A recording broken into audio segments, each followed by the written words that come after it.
Hay lugares donde la historia parece haber concluido y sin embargo basta detenerse unos instantes para comprender que el tiempo nunca abandona del todo aquello que ha amado. La isla Pedrosa es uno de esos lugares, rodeada por las tranquilas aguas de la bahía de Santander y unida hoy a tierra firme por un puente que sustituyó lo antiguo aislamiento, conserva la serenidad de un espacio que durante más de un siglo vivió entregado a una de las tareas más nobles y difíciles que puede asumir una sociedad: cuidar de quienes sufrían.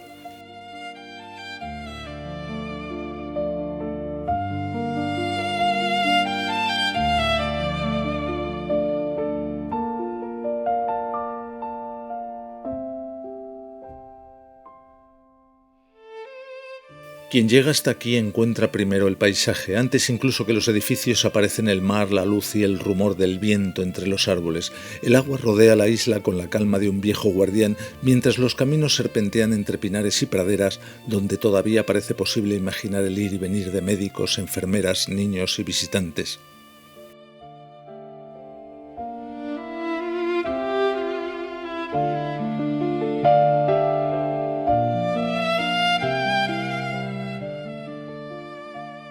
Resulta difícil creer que un lugar tan hermoso estuviera asociado durante tanto tiempo al dolor.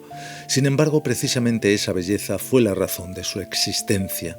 Durante décadas se creyó que el aire salino, la luz del sol y la tranquilidad del entorno poseían una extraordinaria capacidad para devolver la salud a los enfermos.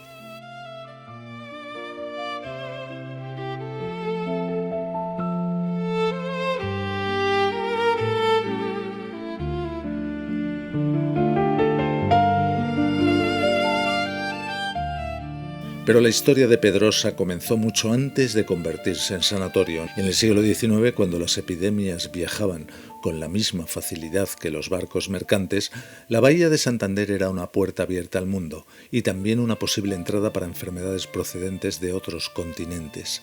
La isla reunía las condiciones ideales para establecer un lazareto, un lugar destinado a la cuarentena de tripulaciones y pasajeros sospechosos de portar enfermedades contagiosas.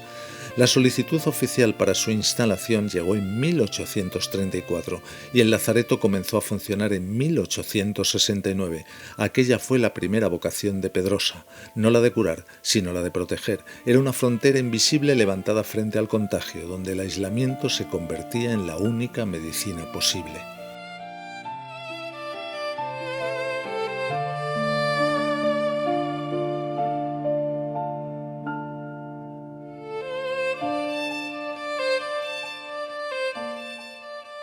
Con el cambio de siglo cambió también la forma de entender la enfermedad. La tuberculosis se había convertido en uno de los mayores desafíos sanitarios de Europa y la medicina buscaba nuevas respuestas. Todavía no existían los antibióticos. Los médicos confiaban en la naturaleza, en la higiene, en el descanso y en la alimentación como aliados imprescindibles para combatir aquella enfermedad devastadora. Fue entonces cuando la isla inició la transformación que marcaría para siempre su identidad.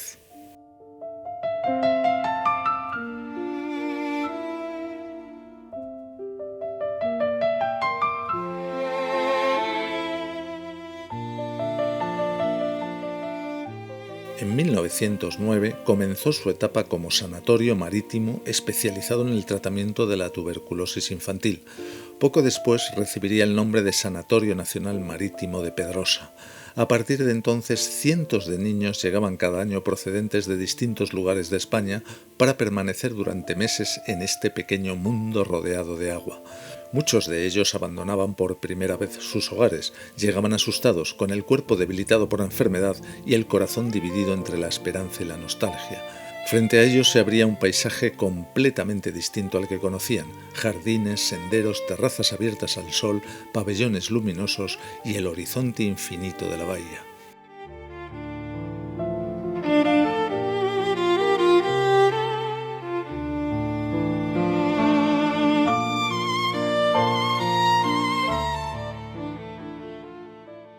Aquella medicina puede parecer hoy sencilla, casi ingenua, pero respondía al conocimiento científico de su tiempo. Los baños de mar, las largas horas de helioterapia, la alimentación abundante y el ejercicio moderado constituían un tratamiento cuidadosamente organizado. Cada jornada seguía un ritmo preciso.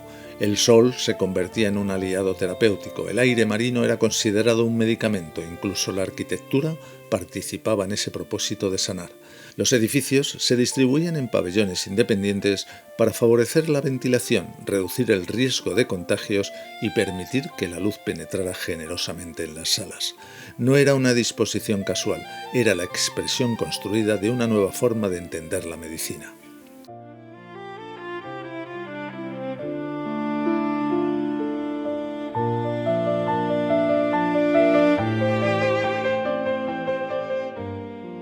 Resulta emocionante recorrer hoy esos edificios y comprender que cada muro fue levantado con la esperanza de aliviar el sufrimiento humano. La arquitectura no buscaba únicamente resolver necesidades funcionales, también transmitía confianza. Caminos amplios, jardines cuidados, espacios abiertos y una disposición ordenada componían un paisaje donde la enfermedad parecía perder parte de su fuerza frente a la presencia constante de la naturaleza. El enfermo no era encerrado entre paredes, convivía con el cielo, con los árboles y con el mar.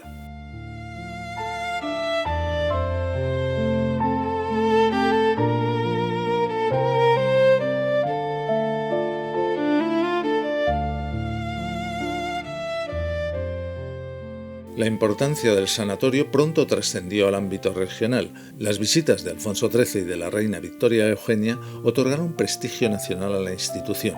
En 1920, la soberana presidió la colocación de la primera piedra del pabellón Infanta Beatriz e inauguró el monumento dedicado al doctor Manuel Martín Salazar, una figura esencial en la lucha contra la tuberculosis. Aquellos actos reflejaban el enorme interés que despertaba un centro considerado entonces uno de los ejemplos más avanzados de la medicina higienista española.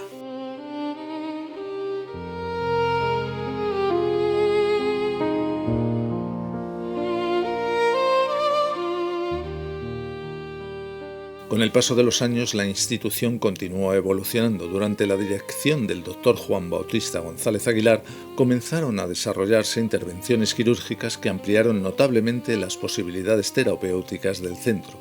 Más adelante, bajo la dirección del doctor Víctor Meana Negrete, la actividad quirúrgica alcanzó una extraordinaria intensidad, especialmente en el tratamiento de las secuelas osteoarticulares de la tuberculosis y de la poliomielitis. La isla dejaba de ser únicamente un refugio donde esperar la acción beneficiosa del clima para convertirse también en un moderno centro especializado donde la cirugía ocupaba un lugar cada vez más importante.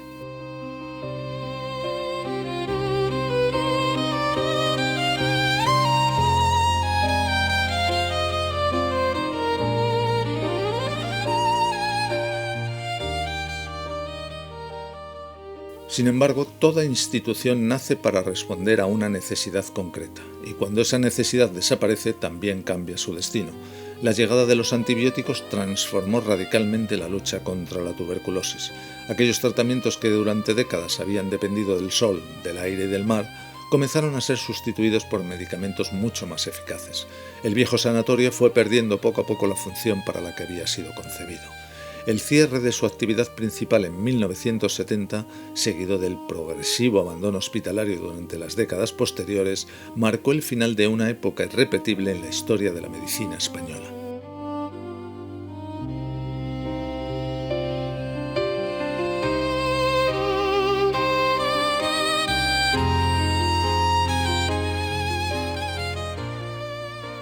Y entonces llegó el silencio, un silencio muy distinto al que conocieron los pacientes durante sus horas de reposo. Un silencio sin pasos, sin conversaciones, sin risas infantiles recorriendo los jardines. Los pabellones comenzaron a vaciarse, las ventanas dejaron de iluminarse al caer la tarde y la naturaleza inició lentamente la tarea que siempre acaba emprendiendo allí donde el ser humano se retira. La humedad penetró en los muros, la vegetación fue ocupando rincones olvidados, algunas construcciones resistieron gracias a nuevos usos asistenciales, mientras otras quedaron entregadas al lento trabajo del tiempo.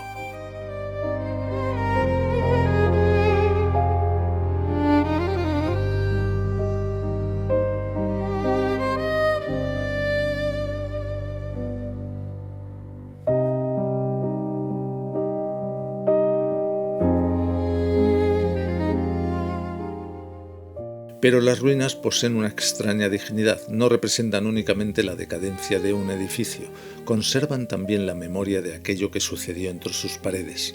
Cada corredor vacío recuerda los pasos de un médico que acudía a visitar a un enfermo. La terraza abierta al mar evoca las largas sesiones de lioterapia bajo el sol del Cantábrico, y las ventanas parecen seguir esperando el regreso de aquellos niños que aprendieron aquí a convivir con la enfermedad sin perder del todo la alegría.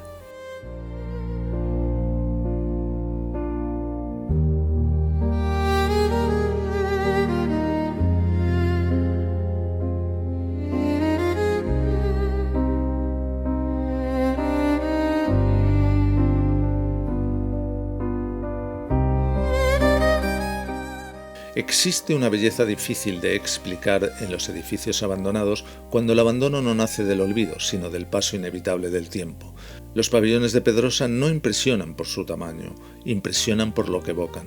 Las fachadas conservan aún la elegancia de otra época, las ventanas vacías parecen seguir mirando hacia el mar con la misma paciencia con la que lo hicieron miles de enfermos. Los senderos continúan dibujando el recorrido entre unos edificios y otros, aunque ahora sean las hojas secas quienes los recorran antes que los pacientes.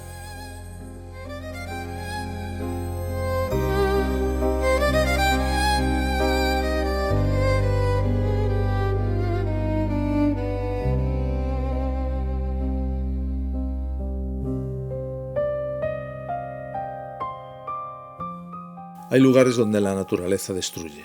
Aquí sucede justamente lo contrario. La naturaleza parece proteger las ruinas. Los árboles abrazan lentamente los viejos muros. La hiedra suaviza las heridas del ladrillo. La humedad del Cantábrico cubre las paredes con esa pátina que solo concede muchas décadas de silencio. No es una imagen de derrota, es una forma distinta de permanencia.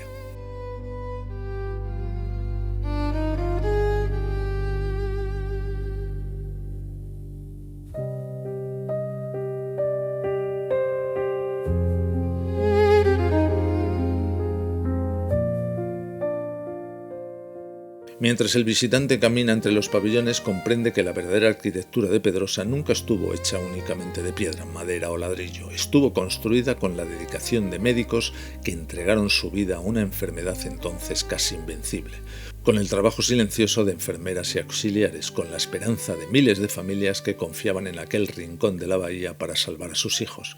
Esa arquitectura invisible continúa intacta.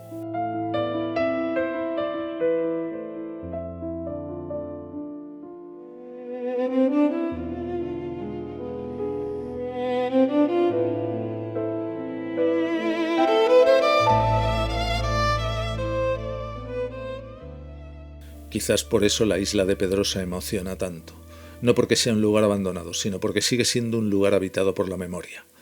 Bajo sus árboles permanecen invisibles miles de historias personales, historias de esfuerzo, de vocación médica, de familias que esperaban noticias, de pequeños pacientes que descubrieron el mar mientras luchaban por conservar la vida. La isla continúa hablándonos de una época en la que la medicina depositaba una inmensa confianza en la naturaleza y en la capacidad del ser humano para aliviar el sufrimiento mediante el conocimiento, el cuidado y la esperanza.